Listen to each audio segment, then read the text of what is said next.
He obtained a bachelor's degree in economics at the National University of Lesotho in 1994, before enrolling at the University of Nairobi, Kenya, where he graduated with a master's degree in econometrics and quantitative economics in 1998. He also obtained a master's of business administration, business commerce, general degree from the University of Orange Free State, South Africa in 2008. Thabo joined the LRA, the Lesotho Revenue Authority, as Commissioner of Customs and Excise in 2003 and was later appointed to the position of Deputy Commissioner General, serving in the position from 2004 to 2007. He also acted in the position of Commissioner General for a period of 1 year. He then joined Stanley Lesotho as General Manager from 2007 to 2008. He was a country's ambassador to Kuwait from 2008 to 2014, before joining DAVCAP as Managing Director from 2014 to 2015. His last appointment before joining LRA was to the post of Deputy Executive Secretary at Southern African Customs Union in Namibia. So, sir, this is a short introduction of yourself. And now I would like you to take the chair, to take the floor rather, and make your presentation on the experience that you have lived in the Lesotho Revenue Authority. Thank you, and the floor is yours. Thank you, DJ, and ladies and gentlemen, good afternoon, and I will get on with it right away, given that time is not exactly a luxury we had.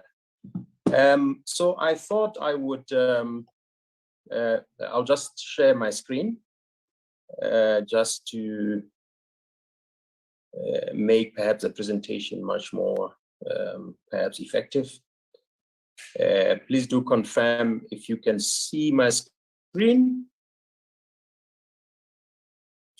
VJ? Yes. I can see. I hope all the other participants also can see. Yes, that's good. I'd like to think so, yes. Yeah, as you indicated, we're talking about policy and organizational considerations towards a more automated business function. And I thought I would zero in, obviously, on the very word itself, automated. I actually checked it on the dictionary, and what I got was that it really means working by itself with little or no human input. Now, this is very important, or human control. It's a very important definition, because we are talking about moving towards this automated manner of actually doing our job, under discharging our mandate of collecting tax.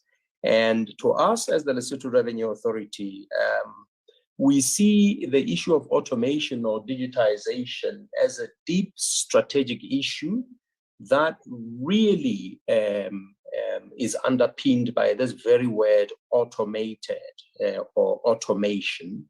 Now, automation for us goes beyond, in fact, it being an end in itself, but actually includes an element of appreciating that it's a means to some end, because we differentiate between what we have recently coined as automatic compliance or auto compliance, really vis-a-vis the traditional compliance of voluntarism, voluntary compliance vis-a-vis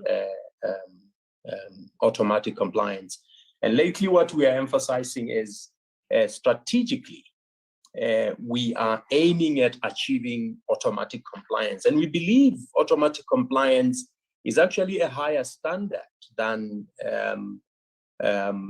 the traditional, voluntary compliance. It's a higher standard because again, going back to the definition, it's compliance that happens with little or no human control. And to that extent, what this means is you therefore achieve a better alignment between the approach or the strategic approach that we adopt as a revenue authority and what psychologists in behavioral insights tell us, that if you want any initiative, any change to be adopted by human beings, i.e. the taxpayers that we obviously want them to be compliant and follow whatever systems we put in place. Behavioral scientists tell us that we need to make sure that we adopt what can be summarized as the East model, really implying that it has to be easy in order for people to adopt it. And automation does that. And we've had a lot of that talk in this 3 days, that we automate in order for making it easy for compliance to happen. Indeed, we are told by psychologists that it also has to be attractive. Human beings are attracted to things that are easy, that are also attractive. It calls their attention. It also has to be social in the sense of it being adopted by everyone and becomes a trend. Human beings like trends. They like, these days we talk about trends becoming viral. It just shows how social we are as animals. And therefore, if you want high levels of tax compliance, automation should ensure that it's not only easy, it's not only attractive, it really has to be something that's done by everyone, and we have to make sure that it becomes a social trend. There is also, of course, the issue of it needing to be timely, which basically means as real time as possible. You want people to basically fulfill their obligations in as real time as possible. The traditional model of historical accounting, where we look back at records of last year or 5 years ago, it's not timely. It tends to therefore suffer from that problem, that compliance suffers because of that time lag that it has. So basically what we're talking about, therefore, is the strategic underpinning, going back to the policy and perhaps strategic considerations. The strategic underpinning should be to see automation more as a vehicle that is really intended to bring about this automatic compliance that we are seeing as a higher standard. I can no longer hear you. You can't hear me? Yes, now it's okay. Now it's okay. Carry on. Oh, okay. Okay. So we are aiming for this higher standard of automatic compliance, where compliance happens perhaps with as little input as possible from the part of the taxpayer, because automation becomes then the means toward achieving that automation, which makes it easy, attractive, social, and timely. Now, what are the considerations, going back to the topic of our panel discussion now? The first consideration is to realize that this is actually a very big paradigm shift that we're talking about. It is not just a mere incremental change. It is a paradigm shift from a different way of doing business. And we see it more as an adapt or die situation. And I'll explain what I mean by that. It's a bit of an adapt or die situation.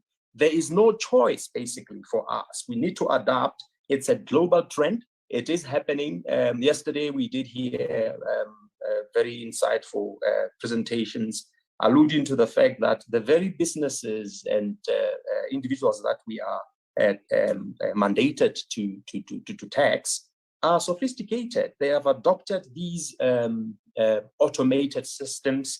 They are actually leveraging on big data, blockchain, and all these other technologies. And therefore, we have no choice but to follow through.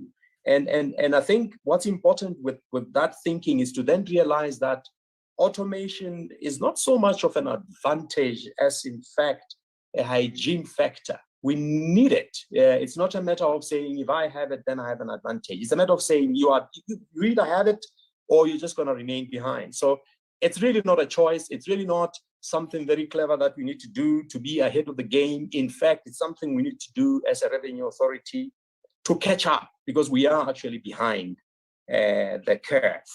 This is the strategic consideration that we think it's very important from the word go to appreciate that, because it then informs even issues of prioritization in terms of even resource allocation, even in terms of how the organization is structured, because unless and until we see it as really an adapt or die situation, it may be viewed as a luxury that perhaps can be kicked down. We can kick the can down the road with a risk, of course, of further remaining behind.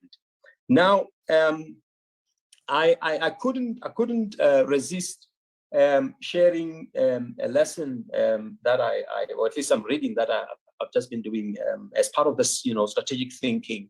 That goes back to perhaps the origins of how taxation, at least in medieval Europe, started. It's interesting how, in fact, what we are trying to do now with this digitization and indeed big data analytics approach, where we rely more on data than on us being told stories by taxpayers, how in fact it's how taxation began in the first place, at least in medieval Europe. And there's a story of King William the Conqueror, who actually conquered England. And in order to basically make sure that he had enough revenue to discharge his mandate of controlling the recently conquered land, he came up with what is called a Doomsday Book. It was a book that basically was compiled by an army of his tax collectors or tax service officials that he sent all over England back then in 1085 AD. That he sent out all over the land to compile a list of the assets owned by everyone on the land, with a view to basically knowing what everybody owns, so that he could tax them more efficiently. This is the first example of a system that really was based on data. And it was not dependent on people telling stories to the king, but rather on the king collecting the data at source himself. And then the king was able to make a demand to his subjects that you pay me what I know that you have. And I think the key word here is the king says, pay me what I know that you have. The king knows. The king doesn't rely on you making a declaration, and perhaps the king doesn't even have to rely on having an army of auditors who would then go and verify whether you lied to the king or not. But the king proactively goes out and compiles the data at source, so that the king knows what you have, and therefore whatever you pay, the king knows that it is the correct amount.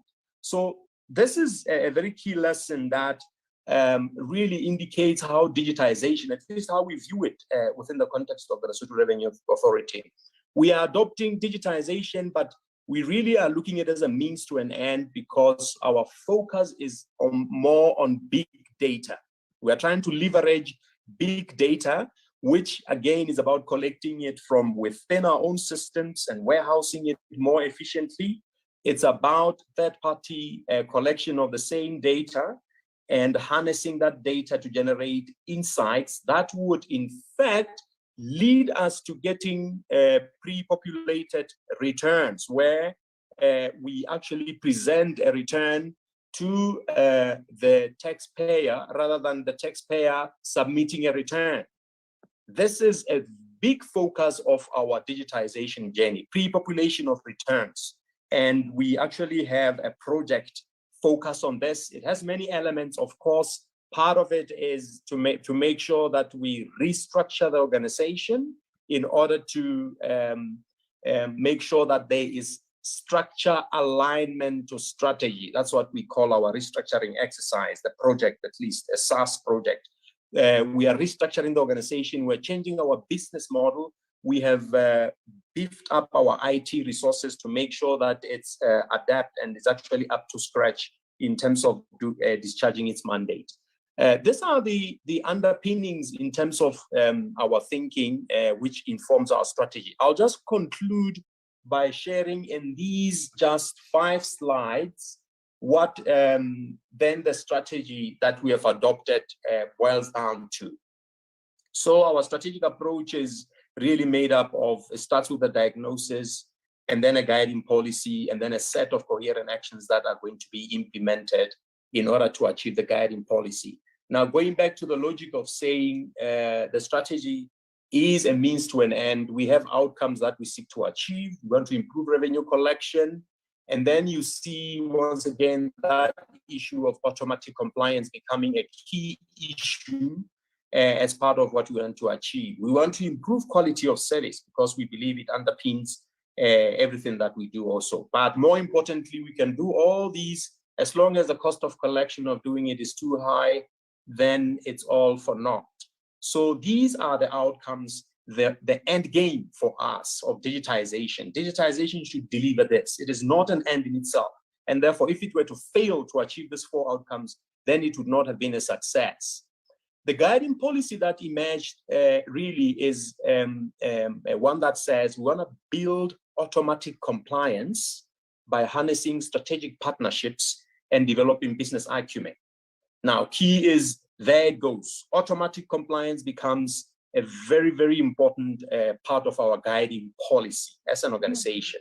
And this is very much the organizational approach. And then there's strategic partnerships being sort of emphasized, because there's acknowledgement of the fact that you can't achieve automatic compliance without harnessing the big data that comes from all over the place. I'll just then go to the last but one slide, which summarizes, and I think emphasizes a very, very important point. It summarizes our coherent actions in terms of the strategic objectives that we will be pursuing in order to achieve that guiding policy of building this automatic compliance, i.e. compliance that happens without you having to lift a finger because a return is pre-populated for you, because the authority has been able to harness the big data that is all over in the banks,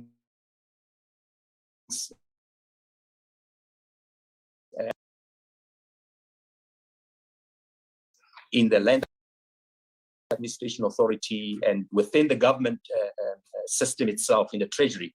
Now, these are the strategic objectives packaged according to what we call our sources of capital in the spirit of integrated thinking, so that we're not sort of approaching only financial objectives and maybe compromising social capital and human capital. What you will realize, and I'll highlight a few of the objectives here. If you look at objective number 6, there are 13 objectives that we pursue, this being the last one. If you look at number 6, for example, under human capital, we are trying to build staff competency. We want to increase organizational competency index on compliance, big data analytics. So we have to train our staff in data analytics to make sure that the human capital is there to support the strategic objectives. Of course, there is a motivation of staff issue that has to be dealt with also, and performance management system has to support the development of that new culture and skill. We also have a very important number 9 as the strategic objectives, increasing the percentage of pre-populated tax returns and customs declarations to 90% by the year 2023. That's what we aim to achieve. Now, it's under innovation capital. There is also process under innovation capital, apart from product or the service that we offer. We want to increase enterprise-wide innovation maturity level, focusing more on, again, going back to the issue of automatic compliance.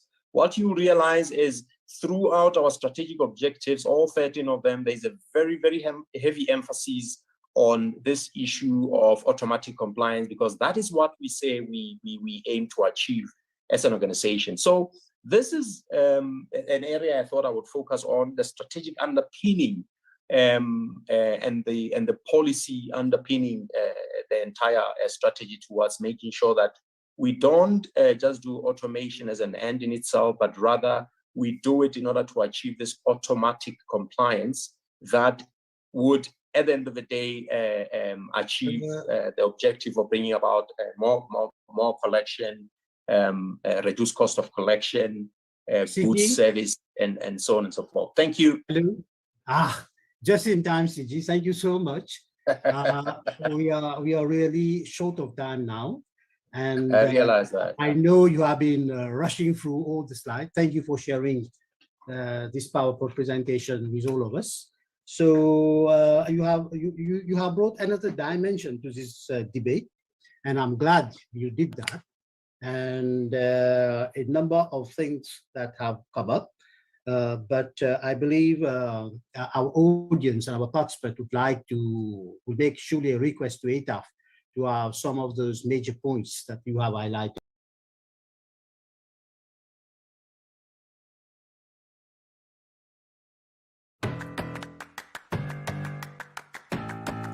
Have you ever walked into a store? Try to buy something nice for yourself, only to find, wait, do I have enough cash? Don't worry, CPay has got you covered. Ask a friend, Nzame through CPay. First, request payment. Enter your friend's details. Confirm the details. Have them approve the request.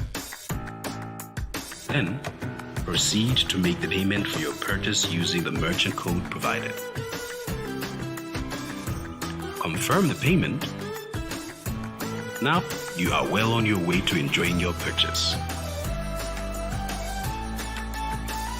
At your convenience, you can deposit, send, and receive money using CPay while also taking care of your utility bills. CPay, seamless payments.